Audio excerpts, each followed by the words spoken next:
কেউ কারো ঘরে থাকে না। তুমি তোমার ঘরেই থাকো, আমি আমার ঘরেই থাকি। কেউ কারো কবরেও থাকবে না। তোমার কবরে তুমিই থাকবা, আমার কবরে তুমি, আমিই থাকব। একদিন সব একাকী হয়ে যাবে। একদিন সব। হযরত ওমর ইবনে আব্দুল আজিজ তাবিঈ ছিলেন, যারা সাহাবাদেরকে দেখছেন এমন শ্রেষ্ঠতম তাবিঈ হযরত ওমর ইবনে আব্দুল আজিজ রাহমাতুল্লাহি আলাইহি। উনি মাঝে মাঝে কবরস্থানে, ওনার আত্মীয় স্বজনের কবর যেখানে ছিল, পারিবারিক কবরস্থানে যাইতেন আর কবরকে ডাক দিতেন। ডাক দিয়া বলতেন, হে কবর, মাযা ফাআলতা বিল আহিব্বা, আইনাল আসদিকা, আইনাল জুল্লাস, আইনাস সাম্মা। তিনি বলতেন, হে কবর, আমার আত্মীয়, আমার স্বজনদের সাথে তুমি কি করেছো বলো। তিনি বলতেন, আমার বন্ধুরা কোথায় কবর, আমার চাচারে কি করছো কবর, আমার বাপেরে কি করছো বলো, আমার জ্যাঠাতো ভাইরে কবর তুমি কি করেছো বলো। তোমার কাছে রেখে গেছিলাম, তোমার কবরে শোয়া গেছিলাম, আজ বলো তুমি কবর। আমার আত্মীয়দের সাথে, আমার স্বজনদের সাথে, আমার বন্ধুদের সাথে, যাদের সাথে আমি গল্প করতাম, যাদের সাথে আমি বন্ধুত্ব ছিল, তোমার কাছেই তো রেখে গেছিলাম, তুমি তাদের সাথে কি আচরণ করেছ। মাযা ফাআলতা। কিতাবের মধ্যে আছে, হযরত ওমর ইবনে আব্দুল আজিজ এই বুজুর্গ, তিনি কাঁদতেন, আর সাথে তখন যারা দাঁড়িয়ে থাকতো তাদেরকে তিনি বলতেন, জানো কবর আমারে কি বলছে। তো তারা বলতো, কি বলছে হযরত? আমি স্পষ্ট যেন শুনতে পাচ্ছি, কবর আমাকে বলছে, হে ওমর ইবনে আব্দুল আজিজ, তোর স্বজনের সকলকেই আমি হাড্ডি, চামড়া, গোশত, চোখ, নাক, কান, একটা একটা অঙ্গ খুলে খুলে মাটির সাথে মিশায় দিছি। আজ মাটি খুঁড়ে দেখ, তোর স্বজনের কারো অস্তিত্ব আর খুঁজে পাবে। আমি মাটি সমান করে দিছি, আমার মাটি আমি বিষায় ফেলছি, কারণ আমি, মানুষ তো মাটিরই তৈরি, এজন্য আমার মাটি আমি রেজা রেজা করব। এজন্য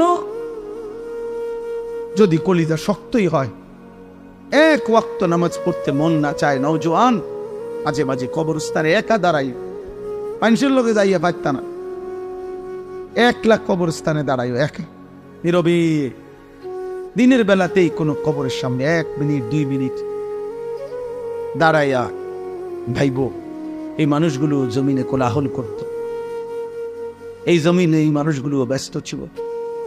আজ পৃথিবী ঠিকই আছে, ওরা আর নাই। আকসিরু যিকরা হাদিমিল লাযযাত। আল্লাহ নবী সাল্লাল্লাহু আলাইহি ওয়াসাল্লাম বলছেন, উম্মত, সমস্ত স্বাদ, আনন্দ, উল্লাস, ফুর্তি, সব মজা শেষ করে দিবে যেই মৃত্যু, সেই মৃত্যুকে বেশি বেশি স্মরণ কর। সব সব ঠান্ডা করে দে, সব স্তব্ধ কর, সব স্তব্ধ। আল্লাহ তাআলা বলছে, মিনকুম মান ইউতাওয়াফা মিন ক্বাবলু। আমার বান্দা মনে রেখো, আমি কিন্তু সকলকেই যুবক, সকলকেই বৃদ্ধ মানাই না। মায়ের পেট থেকে বের করার পরে চলতি পথে আমি আল্লাহ তাআলা অনেককেই মৃত্যু দিয়ে ফেলি। দেখ, কথা বলে না, জন্মিলেই তো বুড়া হয়, প্রত্যেকটি বাচ্চাই তো নিশ্চিত বুড়া হয়। বুড়া হয়, 3 বছরের বাচ্চা কবরে নাই, 3 দিনের বাচ্চা কবরে নাই, 6 বছরের বাচ্চা কবরে নাই। তাইলে তুমি কোন হিসাবে ভাবছ তুমি আরো 30 বছর বাঁচবা? আমাদের মৌলানা মুতালিব হোসেন সালিহি, আমার বন্ধু, মৌলানার ওর মেয়ে বাচ্চা হয়েছিল 1 মাস 1.5 মাস, 1 মাস হয়েছে মনে হয়। এই গত 3 দিন আগে এই বাচ্চা অসুস্থ ছিল, 1 মাসের বাচ্চা, 1 মাস। ঢাকা নিয়েছে, মোহাম্মদপুর শ্যামলী বড় হসপিটালে ভর্তি করাইছে। আগের দিন রাত্রে আমারে ফোনে করতেছে, আনিস। আমি বললাম, কি অবস্থা বাচ্চার? ডাক্তারে কি বলুন? মাশাআল্লাহ অনেক ভালো আছে, বলতেছে চিকিৎসা অনেক সুন্দর, ভালো হসপিটাল, খুব বড় সড়ো, অনেকক্ষণ বলল। পরের দিন আবার রাত্র 12:30টার দিকে আবার ফোন দিছে। ফোন রিসিভ করছি আর দেখি ও কাঁদতেছে। আরে কি হইল রে, কাঁদস খেল? আমার আদরের বাচ্চা, কুলের বাচ্চা মারা গেছে, এই 1 মাসের বাচ্চা মারা গেছে, রাত 10টায় মারা গেছে। তখন আমি যখন শুনছি তখন 12:30 বাজ। পরে কথা বলতেছি আর সান্ত্বনা দিতেছিলাম। তো বললাম যে বাচ্চাটা এখন কোথায়, তুই কই এখন?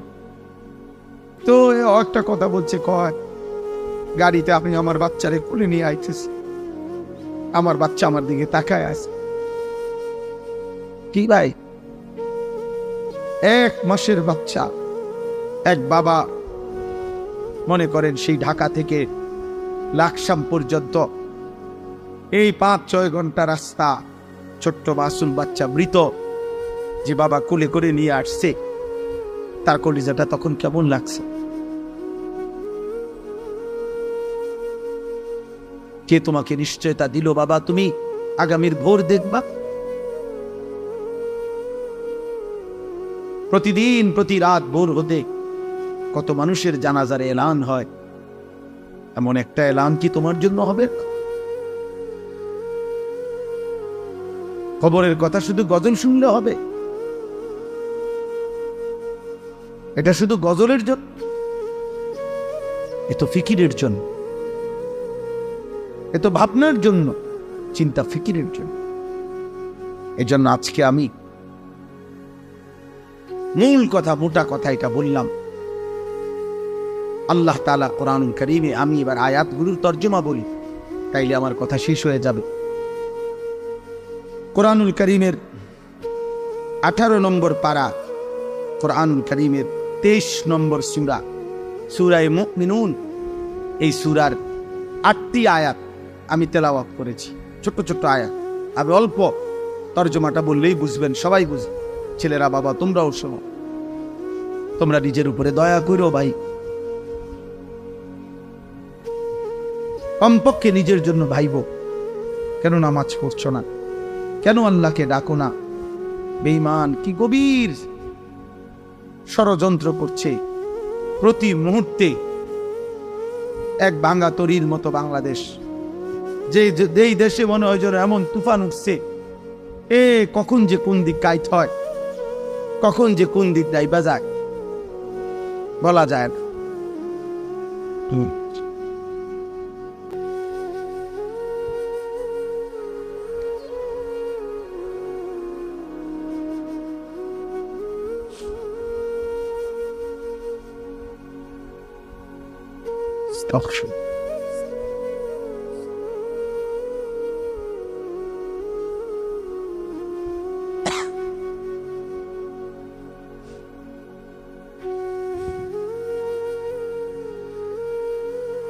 এজন্য আমরা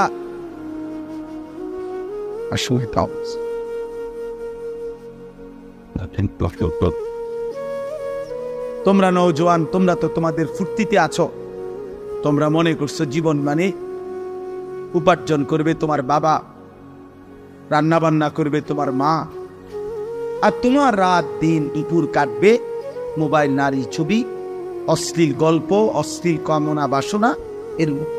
কিন্তু তোমরা জানো না বাপ, দেশ, মাটি, সীমান্ত, প্রতি ইঞ্চি জমিন নিয়ে এই পরিমাণ গভীর ষড়যন্ত্র চলছে। কখন যে কোন দিকে কাইট হয়, কখন যে কোথায় গিয়ে আমাদের গন্তব্য থামে, কোনো নিশ্চয়তা। আমি বললাম, মনে রাখ, সারা পৃথিবীর দুশ্মনদের, ইসলাম বিরোধী চক্র, সমস্ত শক্তি, সকলের ষড়যন্ত্রের কার্যক্রম আমাদের বাংলাদেশে চলমান। ইহুদিরা যেমন ষড়যন্ত্র করছে, খ্রিস্টানরা যেমন ষড়যন্ত্র করছে,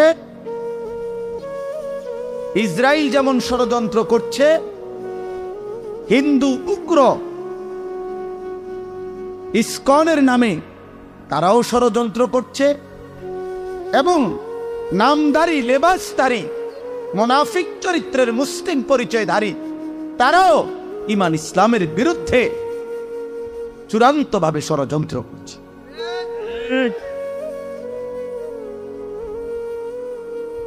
এজন্য প্রতিনিয়ত আমাদেরকেও বলা হয় সাবধানে থাকবেন, সাবধানে থাকবেন। আমি বলছি যে সাবধানে থাকতে থাকতে মরে যাবো একদিন, মরেও যাবো একদিন সাবধানে। এর মধ্যেই একদিন মৃত্যু হয়ে যাবে, এর মধ্যেই একদিন পৃথিবী থেকে চলে যেতে হবে। এমন খামখেয়ালি করো না বাপ, আগামীর পৃথিবী তোমরা বাঁচতে হবে। আজকের 6-16 বছর ছেলে, 20 বছরের ছেলেরা তোমরা, তোমাদের হায়াত কিন্তু শেষ না। এমন যদি হয়ে যে হায়াত আমার শেষ, অতএব রং তামসা করে শেষ করে লাই না রে বাপ। যদি আল্লাহ স্বাভাবিক হায়াত দেয়, যদি আল্লাহ বাঁচিয়ে রাখে, হতে পারে আরো 40 বছর তুমি বাঁচবে আল্লাহ দিলে। আর সেই পর্যন্ত এভাবে যদি তোমরা একটি এলাকার, তখন এখানে মনে করেন বেনামাজি ছেলেগুলোকে যদি এখন একসাথ করে, তাহলে এখানে এখন যারা এখানে সংখ্যাগরিষ্ঠ নওজোয়ান বেনামাজি। হ্যাঁ হ্যাঁ, রাগ হবার কিছু নাই। তুমি রাগ হইয়া কার লগে রাগ হইবা? তুমি নইলে প্রতিবাদ করো, তুমি দাঁড়াইয়া প্রতিবাদ করো, না তো আমি দাঁড় করাই। তাইলে তোমরা ভাবো যে একটি মহল্লা, এখানের যারা আমরা ছেলেরা আসছি, এরা তো সারা বাংলাদেশ 64 জেলার থেকে আসছি না? কথা বলেন না কেন? এটা 64 জেলার সম্মেলন, 64 জেলার মাহফিল। এখানে নর্থ বেঙ্গল থেকে আসছে, এখানে পার্বত্য চট্টগ্রাম থেকে আসছে এখানে। তাহলে এই 2-4-10 কিলোমিটারের ছেলে তোমরা, তাহলে 2-4-10 কিলোমিটারের মধ্যে যদি তোমরা আসো, তাহলে এই 30 কিলোমিটারে ধরো, 50 কিলোমিটারে ধরো, 50 কিলোমিটারের ছেলেরা যদি তোমরা এই পরিমাণ যদি বেনামাজি হও, তাহলে আগামী দিনে জাতির নিরাপত্তা, তোমাদের নিরাপত্তা, বেঁচে থাকার নিরাপত্তা কেমনি টিকবে? তোমরা যদি 100 জন ছেলে কল্পনা করো, তোমরাই ডানে বামে চেহারা তাকায় দেখো, ইমানদার ইমানদারও চিনে, বেনামাজি বেনামাজিরও চিনে। তুমি দেখো, তাইলে তোমরা 100 জনের মধ্যে যদি 80 জনই হও মোবাইলে আসক্ত, নারীতে আসক্ত, ছবিতে আসক্ত, অশ্লীল দৃশ্য আসক্ত, তো আগামীর পৃথিবীতে তোমরা বাঁচবা কেমনে? আমার কাছে কিতাব আছে, নির্ভরযোগ্য হাদিস, ইবনে মাজার হাদিস আছে, মুয়াত্তায়ে মালিক হাদিসে আছে।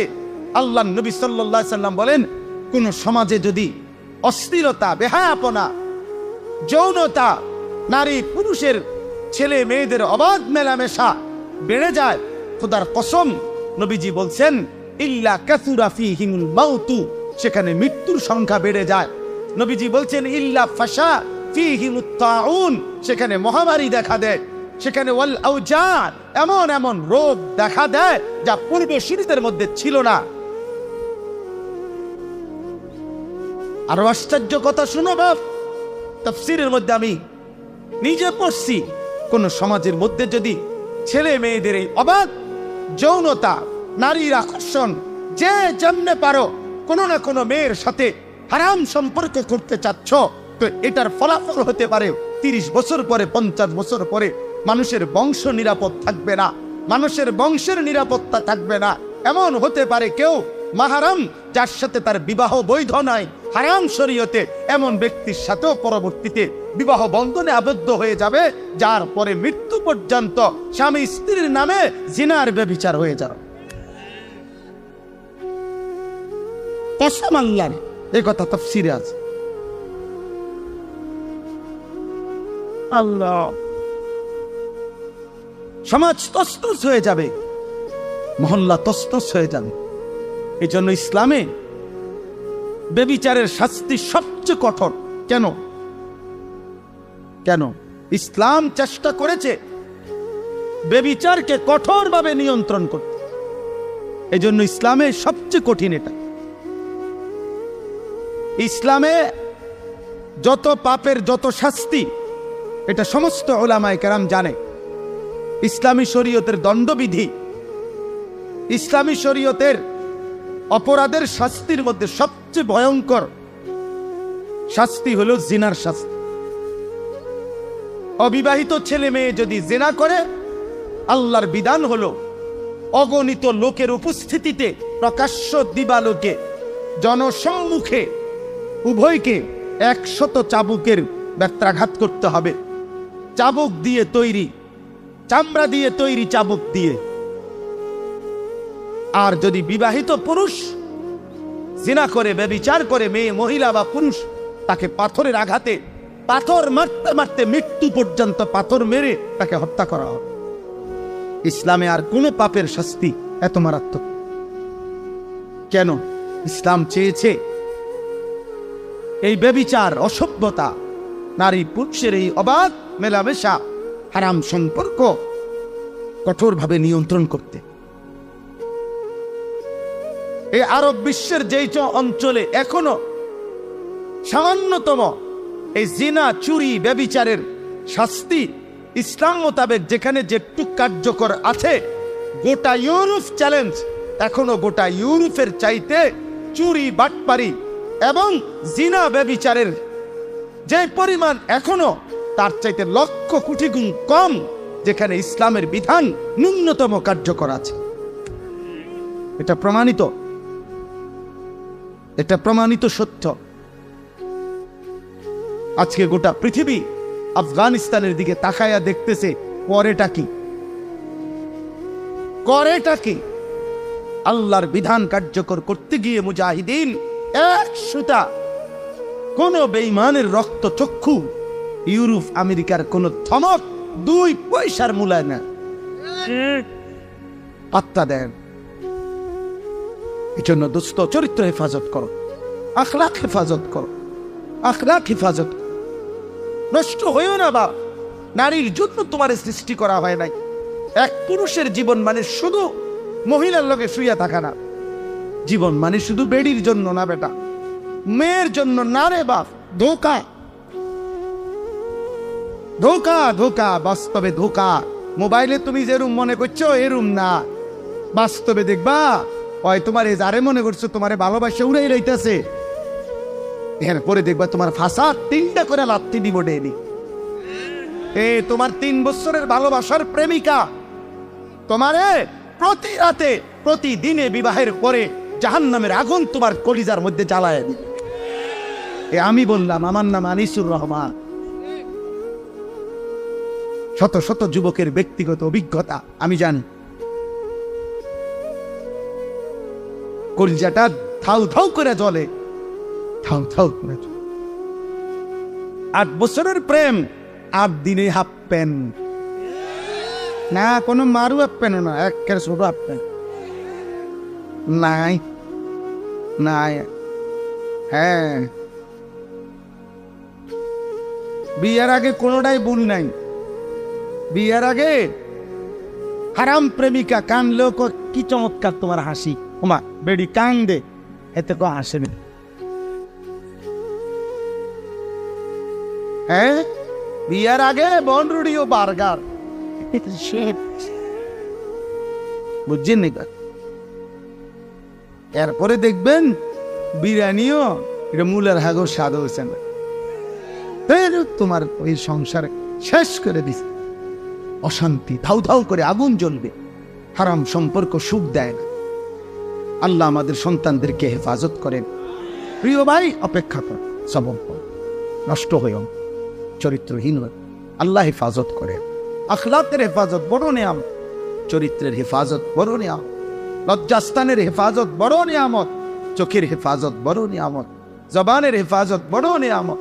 নবী বলছে, উম্মত, আমি নবী তোমারে ওয়াদা দিলা, তুমি তোমার লজ্জাস্থান হেফাজত কইরো, তোমার জবান হেফাজত কইরো, আমি রাসূল তোমার জান্নাত আমি হেফাজত করব। আমি জান্নাত চাই।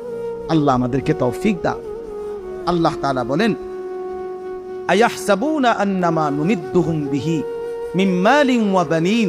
আল্লাহ বলে, দুনিয়াতে যাদেরকে আমি কিছুটা সম্পদ, সন্তান, অর্থ, বিত্ত, টাকা পয়সা, জি ফুত, নাতি নাতনি এগুলো একটু দিছি, স্বাভাবিক।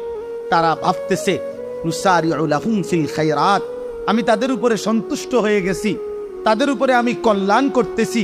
ভাত, মাছ, চাল, ডাল, বিল্ডিং, দালান, বিবি, বাচ্চা, বউজি পাইয়া তারা মনে করতেছে আল্লাহ আমার উপরে খুব খুশি, আল্লাহ আমারে দুনিয়া খুব দিছে। আল্লাহ বলে বাল্লা ইয়াশউরুন, না রে বান্দা, তারা বুঝে নাই মূলত আসলে আমি আল্লাহ দুনিয়ার অর্থ সম্পদ, স্ত্রী সন্তান, বিবি বাচ্চা, ক্ষমতা, প্রভাব প্রতিপত্তি এগুলো দিলে এটা আমি আল্লাহর সন্তুষ্টির চিহ্ন নয়। এটা একদম নর্মাল একটা বিষয়, যেটা আমি কাফেরকেও দেই, বেঈমানকেও দেই, এমনকি জন্তু জানোয়ারকেও আমি দুনিয়া ভোগ করতে। অতএব এটা কি না খুব আশ্চর্য কিছু না? তাহলে আল্লাহ বলেন আমার সন্তুষ্টি তাহলে কিসে? আল্লাহ বলেন 4টি জিনিস আল্লাহ যাকে দিছেন, যার মধ্যে আছে, আল্লাহ বলেন আমি তাকেই কল্যাণের দিকে নিয়ে যাচ্ছি, তার প্রতি আমি আল্লাহ সন্তুষ্ট আছি। 1 নাম্বার, ইন্নাল্লাযীনা হুম মিন খাশিয়াতি রাব্বিহিম মুশফিকুন। আল্লাহ বলে সর্বদা যার অন্তর আল্লাহর ভয়ে কম্পিত, হৃদয়ে যার সারাক্ষণ আল্লাহর ভয়ে কাঁপে, সে আমার সন্তুষ্টির পথে আছে। ওয়াল্লাযীনা হুম বিআয়াতি রাব্বিহিম ইউমিনুন। 2 নাম্বার, আমি আল্লাহর আয়াত, আমার কোরআন, আমার আদেশ নিষেধগুলোকে সর্বান্তকরণে যে মেনে নিচ্ছে, সে আমার সন্তুষ্টির পথে আছে। 3 নাম্বার, ওয়াল্লাযীনা হুম বিরাব্বিহিম লা ইউশরিকুন। যারা কোনো অবস্থাতেই কোনোভাবে আমি আল্লাহর সাথে শিরিক করে না, শিরিক থেকে মুক্ত যারা, তারা আমার সন্তুষ্টির পথে আছে। 4 নাম্বার, ওয়াল্লাযীনা ইউতুনা মা আতাও। যারা এমন বান্দা আমার, আমি তাদেরকে যা দিয়েছি দুনিয়াতে, অর্থ, বিত্ত, শরীর, স্বাস্থ্য, জীবন, যৌবন, ক্ষমতা, স্ত্রী, সন্তান, বাজার, ব্যবসা, আয়, উপার্জন, সুস্থতা, যখন যত নিয়ামত আমি তাদেরকে দুনিয়া দিয়েছি, সবকিছু তারা আল্লাহর পথে ব্যয় করে, আমার হুকুমে ব্যয় করে, আমার পথে ব্যবহার করে, আমার পথে সম্পদ আল্লাহর রাস্তায় দান করে, স্ত্রী সন্তানকে ঈমান আমলের সাথে পরিচালিত করে, নিজেকেও জাহান্নামের আগুন থেকে বাঁচিয়ে আখিরাতে জান্নাতের পথে পরিচালনা করে। আল্লাহ বলেন এই মানুষগুলো যার এই 4টা, 1 নাম্বার হৃদয়ে যার আল্লাহর ভয়, 2 যে আল্লাহর আদেশ নিষেধ মেনে নিচ্ছে, 3 আল্লাহর সাথে যে শিরিক করে না, 4 আল্লাহর দেওয়া সকল নিয়ামত যে আল্লাহর পথে ব্যয় করে। আল্লাহ বলেন সাথে সাথে অন্তরে অন্তরে সে সর্বদা এই ভয় পায় যে আমারে আল্লাহর সামনে যেতে হবে, আল্লাহর কাছে ফিরতে হবে, আখিরাতেই ফয়সালা হবে, আমার আল্লাহ আমার উপরে সন্তুষ্ট কিনা, আমারে মাফ করলেন কিনা, আমারে জাহান্নাম থেকে মুক্তি দিলেন কিনা, এই চিন্তায় চিন্তায় রাত কাটায়, দিন কাটায়। উলাইকা ইউসারিউনা ফিল খায়রাত। আল্লাহ বলেন আমার এই বান্দারাই কল্যাণের পথে দ্রুত গতিতে এগিয়ে যাচ্ছে। অহুম লাহা সাবিকুন। তারা জান্নাতের পথে অগ্রগামী, তারা জান্নাতের দরজার কাছেই চলে গেছে। আল্লাহ বলেন ওয়ালা নুকাল্লিফু নাফসান ইল্লা উসআহা। আল্লাহ বলে বান্দা, অতএব এই গুণাবলীগুলো, ঈমান, আমল, তাকওয়া, আমার ভয়, আমার হুকুম মানা, আমার পথে জীবন ব্যয় করা, আমার পথে জীবনের সব অর্জন ব্যয় করা, এটা সম্ভব আমি আল্লাহ ছোট বড়, নারী পুরুষ, সুস্থ সবল দুর্বল, কাউকে তার সাধ্যের অতিরিক্ত কোনো আমল চাপিয়ে দেই নাই। যে যেটুকু পারবে আমি ওইটুকুই আমল দিছি, বিধান দিছি, হুকুম দিছি। ওয়ালাদাইনা কিতাবুন ইয়ানতিকু বিল হক ওয়া হুম লা ইউজলামুন। আর আমি প্রত্যেকের জন্য আমল নামা রেডি করছি। এই আমল নামাই তার হাসি কান্না, ইবাদত, গুনাহ, তার রাত্র দিনের 24 ঘন্টার সবকিছু সংরক্ষণ করছে। কিয়ামতের দিন ওই আমল নামাই কথা বলবে, এক বিন্দু জুলুম হবে না, কোনো গুনাহ বাদ দেওয়া হবে না, কোনো নেকিও ছেড়ে দেওয়া হবে না, গুনাহ বেশিও লেখা হবে না, নেকি কমও লেখা হবে না। আল্লাহ বলেন তোমার আমল হিসাবেই আখিরাতে আমি আল্লাহ তোমার জিন্দেগির ফয়সালা শোনাবো, তুমি জান্নাতি না জাহান্নামী। অতএব বন্ধু আমার, দোস্ত আমার, আল্লাহর পথে যে চলে, আখিরাতের পথে যে চলে, জাহান্নাম থেকে বাঁচার যে চেষ্টা করে, সে কল্যাণের পথে, সে আল্লাহর সন্তুষ্টির পথে। কপালে যার সেজদা, হৃদয়ে যার আল্লাহর ভয়, উপার্জন যার হালাল, সে মালিকের পছন্দের, সে জান্নাতের পথেই চলমান, সেই কামিয়াব। আল্লাহ আমাদেরকে তৌফিক দান করেন।